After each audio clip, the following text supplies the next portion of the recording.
4 people died after a twin-engine plane trying to take off in heavy fog crashed at the end of a runway at an airport in central Florida, causing a huge fire, authorities said.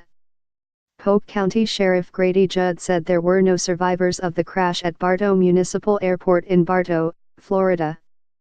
The FAA said in a statement that 4 people were on board the Cessna 340 plane when it crashed Sunday morning.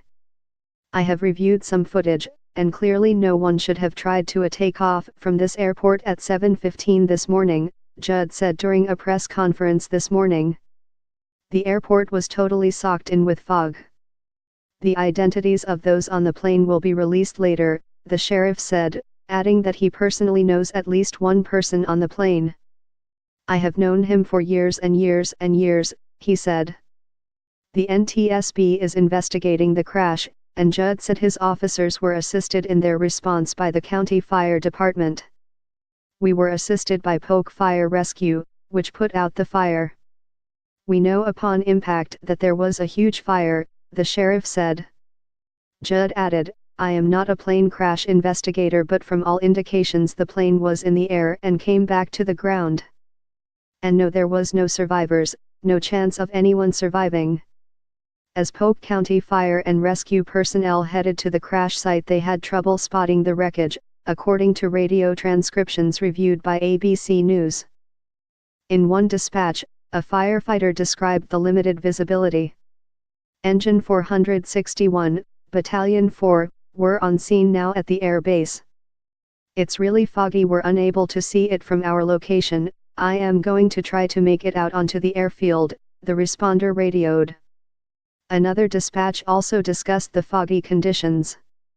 I do see Polk County fire units. Unfortunately on the runway the fog is so low we can't see anything on the runway and are investigating, and we did not see or come across any pilots or planes on the runway at this time, the transcription said. Once Polk County Fire and Rescue member found the plane wreckage, the plane was fully engulfed. In one Polk County Sheriff's Office tweet, the sheriff asked for the community to remember the victims. This is an absolutely horrific tragedy, especially on Christmas Eve. Please keep these victims and their family members are in your prayers. Number Bartow plane crash update. This is an absolutely horrific tragedy, especially on Christmas Eve. Please keep these victims and their family members in your prayers.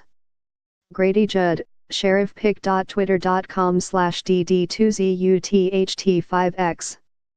The airport once served as the Bartow Army Airfield during World War II, according to its museum's website. After the war, the complex functioned as a flight school training cadets for military service before it was turned over to the city of Bartow, the website says. ABC News' Brendan Rand contributed to this report.